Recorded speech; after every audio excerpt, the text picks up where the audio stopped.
Hello everyone, आज है 6 अगस्त और आज इस वीडियो में हम बात करने जा रहे हैं यस बैंक के बारे में। देखिए, काफ़ी कंट्रोवर्सी से घिरा हुआ ये बैंक रहा।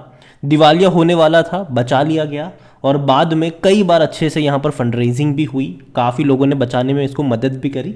बातचीत करेंगे कि इस बैंक में अभी क्या चल रहा है और जिन लोगों ने बचाया था वो अभी भी इनके साथ रह सकते हैं कि नहीं। देखिए, वीडियो को शुरू करो उससे पहले अगर आपने अभी तक चैनल को सब्सक्राइब नहीं किया है तो प्लीज़ अभी इसे सब्सक्राइब कर लीजिए, क्योंकि आगे भी बहुत सारे वीडियोस हैं जो आपको काफ़ी ज़्यादा हेल्प करेंगे। तो देखिए, 17 रुपये का शेयर है यस बैंक का और पिछले एक महीने में अगर हम देखें तो ये 2.5% की गिरावट दिखा रहा है। पहले क्या था, थोड़ी बहुत तेज़ी बनी थी, 18 पे गया, वापस अभी गिरना शुरू हो रहा है और 17 के आसपास ये अटका हुआ है। पिछले एक साल की अगर हम बात करें तो 6-6.5% की तेज़ी भी है। एक बड़ी रफ्तार यहाँ पर बनी थी और ये जो तेज़ी थी ना, उसकी सबसे बड़ी वजह जो थी वो यही थी भैया कि काफ़ी सारा पैसा इन्होंने रेज करा था। अपने जो असेट्स है, जो ऐसे असेट्स जो एनपीए कह लो, सॉरी, जो एनपीए है वो इन्होंने बेच दिए थे। ठीक है, और इतना ही नहीं, 2 बड़े फंड हाउस ने पैसा लगाया था इनके अंदर। और ये बहुत बड़ी बात थी क्योंकि इससे पहले जो फंड रेजिंग हुई थी ना, वो पब्लिक के थ्रू हुई थी और बैंक्स के थ्रू हुई थी।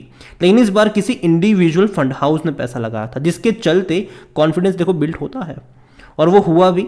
लेकिन उसके बाद लगातार गिरावट हमें देखने को मिली। एक टाइम ऐसा भी था कि 15 रुपये से भी शेयर नीचे चला गया। 24 रुपये का शेयर 15 रुपये से नीचे चला गया, लेकिन बाद में दोबारा तेजी देखने को मिली और अभी अगर आप देखोगे तो 17 रुपये के आसपास ये ट्रेड कर रहा है। यस बैंक के वॉल्यूम्स देखो हमेशा बहुत बड़े, मतलब करोड़ों में रहते हैं और आगे भी रहेंगे कुछ टाइम के लिए। 8,65,00,000 के आसपास के शेयर्स ट्रेड हो रहे हैं और देखो हमेशा करोड़ों में रहेंगे क्योंकि इनकी क्वांटिटी ही इतनी ज़्यादा है। यस बैंक ने बहुत सारे शेयर्स इश्यू करे हैं भाई, जब बैंक डूबने की कगार पे था। ठीक है, और जिन सारी बैंक्स ने इसको बचाया था, एसबीआई से लेकर कई सारी प्राइवेट बैंक थी, सरकारी बैंक्स थी, सब लोगों ने 10-10 रुपये के भाव पर इक्विटी खरीदी थी। तो भैया और इक्विटी इन्फ्यूजन हुआ। उसके बाद दूसरी बार फंड रेज करा गया 12-13 रुपये की कीमत पर और वो इस बार हुआ पब्लिक के थ्रू। ठीक है, और बहुत बड़ा पैसा 15,000 करोड़ रुपए रेज करे गए, मतलब और इक्विटी इन्फ्यूजन हुआ। मतलब इतनी ज़्यादा इक्विटी यहाँ पर यस बैंक ने इश्यू कर दी है कि भैया शेयर की कीमत घट चुकी है। लेकिन देखो, डूबने वाला बैंक नहीं है। अगेन मैं कह दूँ, अगर यस बैंक के बारे में अगर हम बात करने जाए तो according to Moneycontrol user 13% लोग कह रहे बेचो और भागो, जबकि 87% लोग कह रहे खरीदारी करो। इतना ही नहीं, अगर आप इनके नंबर्स भी देखोगे एन्यूअली, देखो पहले डिक्लाइन थे, डेफिनेटली यहाँ पर डिक्लाइन थे, रेवेन्यू इनके घट रहे थे, 29,000 से 19 पे आ गए। लेकिन 23 में चक्कर घुमा यहाँ पर और 22,700 करोड़ के आसपास के रेवेन्यू रहे। और प्रॉफिट भी अगर आप देखोगे तो भैया बड़े बड़े लॉसेस थे और ये तब थे जब बैंक डूबने वाला था।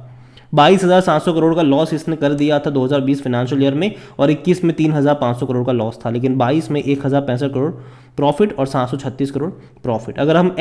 अगर क्वार्टर ऑन क्वार्टर परफॉर्मेंस भी देखेंगे तो लगातार इनके रेवेन्यू में तेजी आ रही है। देखो, देखने में लग सकता है यार इतने अच्छे तो रेवेन्यू दिखा रहा है, लेकिन जैसे कि मैंने कहा, इक्विटी इन्फ्यूजन इतना ज़्यादा हो रहा है कि भैया इनको और ज़्यादा रेवेन्यू प्रॉफिट कमाने पड़ेंगे, तब जाके वो जस्टिफाई कर पाएंगे अपने उस वैल्यूएशन को। यहाँ पर आप देखो 5,000 करोड़ के जो रेवेन्यू थे क्वार्टरली, वो बढ़ के 6,500 पे आ चुके हैं। इवन अगर हम प्रॉफिट भी देखेंगे तो भैया बहुत अच्छे प्रॉफिट थे। लास्ट क्वार्टर में जून में 350 करोड़ का इनका प्रॉफिट था, जो कि पहले डिक्लाइन मोड था। अब देखिए यहाँ पर 314 करोड़ से 55 पे आ गए थे, फिर बढ़ा मार्च में, जून में और बढ़ा। लेकिन अभी एक्सपेक्टेशन भी और बढ़ी है, आने वाले क्वार्टर्स में भैया और अच्छे नंबर्स इनको रिपोर्ट करने पड़ेंगे। और देखो 17 रुपये देखने में लोगों लगता है यार सस्ता तो है, लेकिन वैल्यूएशन के हिसाब से देखा जाए तो इसका जो पी रेशियो है वो 63 का है और जबकि सेक्टर पी 16 का है। महंगा है ये वैल्यूएशन के हिसाब से देखें तो। कोई भी एनालिस्ट खरीदारी करने की बात यहाँ पर नहीं कर रहा है। शेयर होल्डिंग के बारे में अगर हम देखें तो जो प्रमोटर है राणा कपूर एंड फैमिली, जो भैया अब नहीं है, इनके पास एक भी शेयर नहीं है। और राणा कपूर एंड फैमिली को अभी हाल, मतलब जो राणा कपूर है उनको बेल भी नामंजूर कर दी गई है। अभी सुप्रीम कोर्ट का हाल फिलहाल में अभी 2 दिन पहले का ही वर्डिक्ट था, बेल नामंजूर कर दी गई है उनकी। यहाँ पर आप देखो तो म्यूचुअल फंड के पास 0.16% की क्वांटिटी है, जो पहले देखा जाए तो 0.12 थी, मतलब थोड़ी बहुत क्वांटिटी खरीदी म्यूचुअल फंड्स ने। अगर बात करिए डोमेस्टिक की तो 37.88% की होल्डिंग, 37.78, मतलब थोड़ी सी बिकवाली हुई है। अब डोमेस्टिक में आते कौन है, तो ये वही लोग हैं जिन्होंने इसको बचाया था, चाहे वो एसबीआई हो, चाहे वो बाकी बैंक्स हो, एचडीएफसी हो गया, आईडीएफसी फर्स्ट बैंक हो गया, कोटक हो गया, या फिर बाकी बैंक्स हो गए। तो जिन लोगों ने इसको बचाया था अगर मार्च से कंपेयर करें तो थोड़ी बहुत बिकवाली हुई है 0.10% की, जो कि बहुत कम है, ठीक है, बहुत कम है। लेकिन अगर हम नंबर ऑफ शेयर्स को काउंट करेंगे तो शायद नंबर ऑफ शेयर्स ज़्यादा होंगे, क्योंकि ऑलरेडी बहुत ज़्यादा इक्विटी इन्फ्यूजन यहाँ पर हुआ है। और जो लॉक इन पीरियड था उन बैंक्स का वो भी एंड हो चुका है, ठीक है। 3 साल का लॉक इन पीरियड था कि भैया जिन बैंक्स ने यस बैंक को तब बचाया था 3 साल तक वो यस बैंक के शेयर नहीं बेच सकते, जो कि एंड हो चुका है। तो अभी असलियत पता चलेगी अगले क्वार्टर के जब शेयर होल्डिंग पैटर्न आएगी, तब पता चलेगा कि भैया जो बैंक्स ने मुश्किल दौर में यस बैंक को सहारा दिया था वो अभी भी उनके साथ रहेंगे कि नहीं। यहाँ पर एफआईएल्स के पास देखें तो 23.79% की होल्डिंग देखने को मिल रही है। रिटेल और अदर की 38.26% की क्वांटिटी है, जिनमें से रिटेल इन्वेस्टर 22.34% की होल्डिंग लेकर बैठे हैं। देखो ओवरऑल यस बैंक अभी डूबने वाला बैंक नहीं है, ये क्लियर है। अभी यस बैंक डूबने वाला बैंक नहीं है, अभी ये सर्वाइव हो चुका है, अभी इनके पास ऑलरेडी अच्छा पैसा है और आगे भी कंपनी बैंक का प्लान है कि और फंड रेजिंग भी करी जाएगी यहाँ पर। अब कैसे करते हैं वो तो भाई आने वाला वक्त ही बताएगा, लेकिन मेरे हिसाब से यस बैंक बच चुका है। लेकिन हाँ, ऑलरेडी इतना ज़्यादा इक्विटी इन्फ्यूजन हो चुका है यहाँ पर कि अगर आप इस अप्रोच के साथ आते हो कि भैया ये 1 साल में डबल हो जाएगा, तो इसके चांसेस बहुत कम है। हो भी सकता है लेकिन बहुत कम है इसके चांसेस, क्योंकि अभी आप खुद सोचो कि अभी 17 रुपये की कीमत पर इसका जो पी रेशियो है वो 63 का है, ठीक है। अगर आप ये कहते हो कि ये डबल हो जाएगा तो इसका पी कहाँ जाएगा, पी रेशियो कहाँ जाएगा? अदानी से भी ज़्यादा महंगा हो जाएगा फिर तो ये, और वो भी सिर्फ डबल होने पर, सिर्फ डबल होने पर। और कुछ लोगों की तो एक्सपेक्टेशन भैया 100-150 रुपये की भी नज़र आती है, कई बार मैं वीडियोस को देखता हूँ। तो देखो पहली चीज़ तो मैं ये कहूँगा कि अनरियलिस्टिक अप्रोच मुझे लगता है कि यस बैंक में सही नहीं है। आप ये भी सोचो कि भैया इतना ज़्यादा इक्विटी जब इन्फ्यूजन हुआ है, ठीक है, और जिस वैल्यूएशन के ऊपर ये ट्रेड कर रहा है, अगर देखो ये लगातार अच्छा प्रॉफिट कमाते रहेंगे तो डेफिनेटली ये जो इसका पी रेशियो वो एडजस्ट भी हो जाएगा, ऐसा नहीं कि नहीं होगा, वो एडजस्ट होगा। लेकिन इनको और ज़्यादा और बड़ा मुनाफा कमाना पड़ेगा, बहुत बड़ा प्रॉफिट इनको कमाना पड़ेगा, तब जाके ये उसको जस्टिफाई कर पाएंगे, क्योंकि ऑलरेडी भैया बहुत ज़्यादा इक्विटी इन्फ्यूजन यहाँ पर हो चुका है। तो मैं यही कहूँगा कि अगर है और अगर आपके पास है यस बैंक, तो पहली चीज़ तो ये कि आप में पेशेंस होना ज़रूरी है, लंबे समय तक रुकने का पेशेंस होना ज़रूरी है, और अनरियलिस्टिक अप्रोच नहीं होना ज़रूरी है।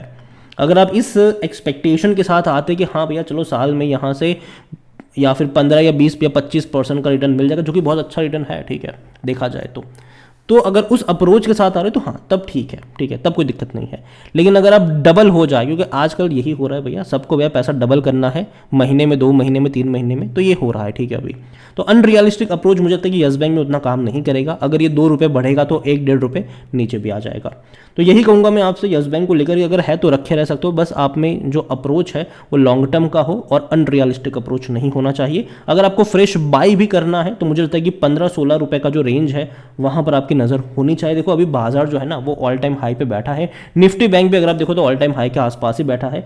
थोड़ा बहुत करेक्शन दिखाया ज़रूर है निफ्टी बैंक में, अगर आप देखोगे तो पिछले हफ्तों में, और आगे भी अगर थोड़ा सा और फर्दर डिक्लाइन देखने को मिलता है तो 15-16 रुपये का लेवल मुझे डिसेंट लगता है खरीदारी को लेकर यस बैंक में। लेकिन साथ में ये भी कह लूँ कि अगर आप बाई कर रहे हो तो इस अप्रोच के साथ बाई करो कि आपका जो टारगेट है वो लॉन्ग टर्म का होना चाहिए, और आपका जो एक्सपेक्टेशन है वो 15-20-25% से ज़्यादा की नहीं होनी चाहिए 1-1.5 साल की। अगेन मैं कह रहा हूँ ये चीज़, बाकी मर्जी आपकी है। वीडियो को यहीं पे एंड करूँगा, पसंद आया हो तो लाइक करें, शेयर करें, चैनल पर अगर पहली बार है तो प्लीज़ सब्सक्राइब करें, और यस बैंक के बारे में आप क्या सोचते हैं वो भी आप मुझे कमेंट में लिख कर बता सकते हैं। Thank you.